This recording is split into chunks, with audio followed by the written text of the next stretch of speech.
Well, a happy rainy day there to everyone on YouTube. Hey there, everyone. I've decided to do something a little bit different today.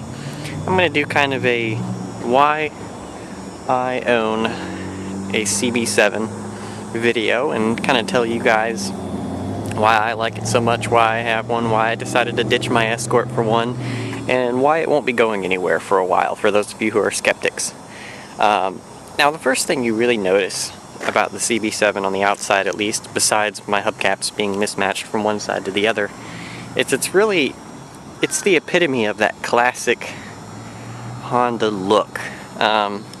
This and the Legend, I think, are the real essence of real 90s Honda and what they did with the car. I mean, yeah, it looks kind of old, but would you guess it's 22 years old? I mean, I certainly wouldn't think that the average person would. It's a very nice, clean, timeless look, and thanks to these glass headlights, it doesn't fade and look old, even like some newer cars from just a few years ago. So anyway, I just think it's a very nice, clean look.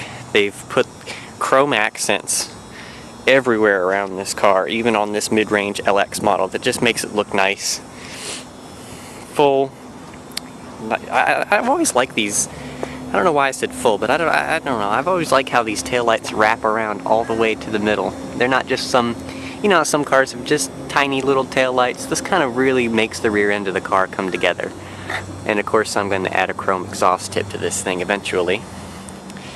But anyways, for those of you who have been watching my channel for a while, you guys will know that I had one of these as my first car way back in 2007. I don't know if any of you subscribers are still around from those days, but this was the car that I had originally. I had a 93 EX sedan with a 4-speed auto, and it had 185,000 when I bought it, and a little over 240 when I sold it. So I've always loved this car. I got rid of it before because it needed a lot of suspension work. I didn't have the money for it, and I decided to take on a car payment for my 2005 Civic LX. So you guys know that car, at least, I think, if you've been around for a little while.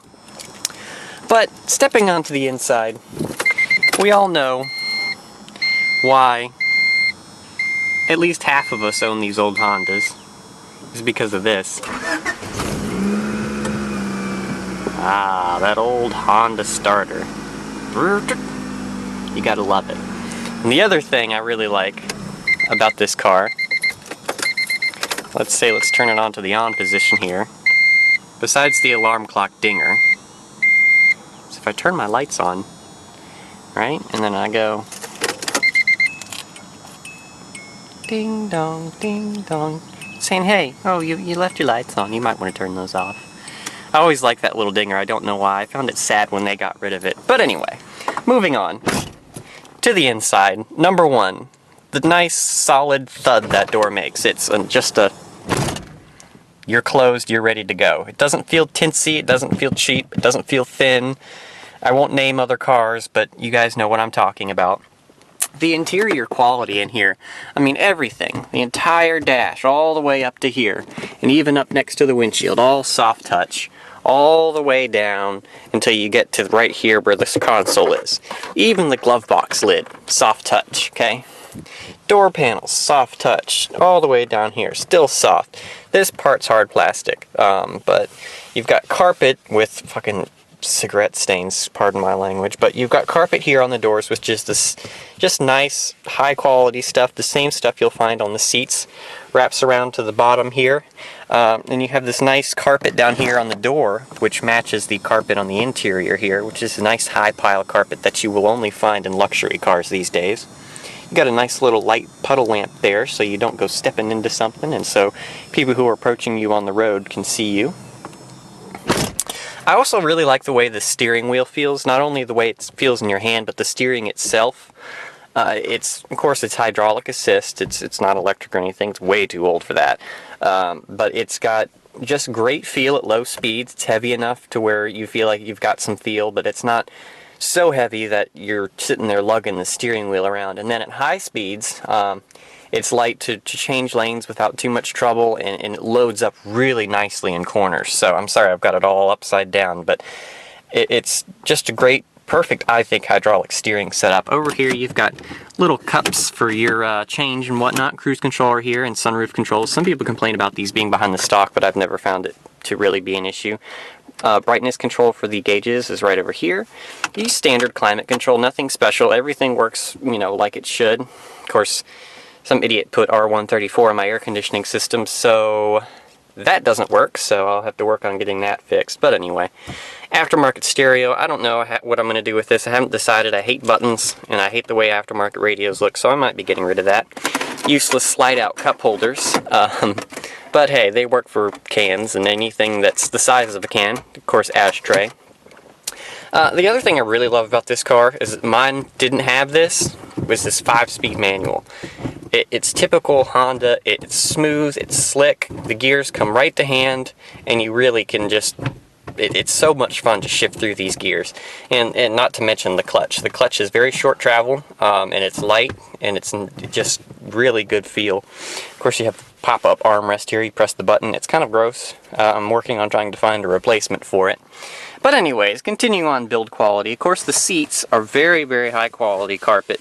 I mean, look, they've been here for, God, almost as long as I have. And they are not torn, they're not ripped, they're not worn through, they're not even really faded. So this is really a test of time for this thing. If you look up here, you have a nice carpet on the inside of your mirrors. It makes it feel really premium.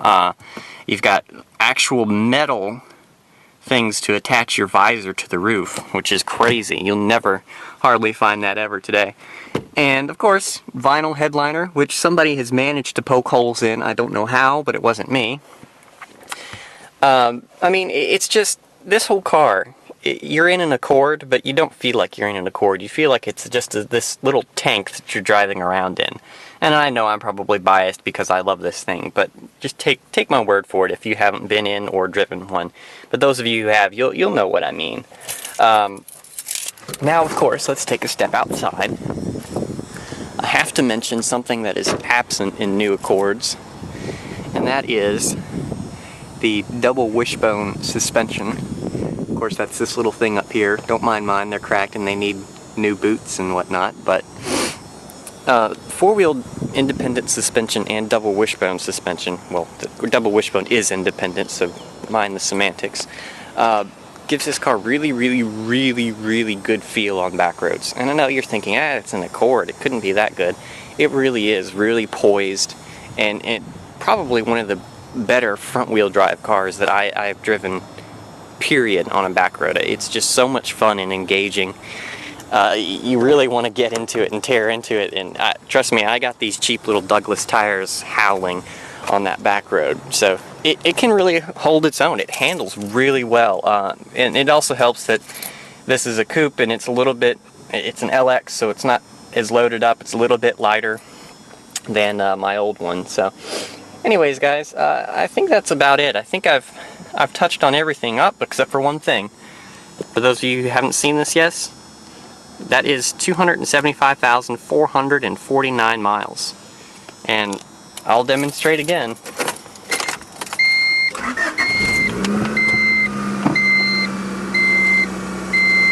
Now you will hear a whine. That is a timing belt that is tensioned too tight. It was like that when I got it. Working on getting it fixed, so that should be gone fairly soon. But I mean, it burns a little bit of oil, but starts right up, nearly 300,000 miles with no issue. So take it for what it's worth.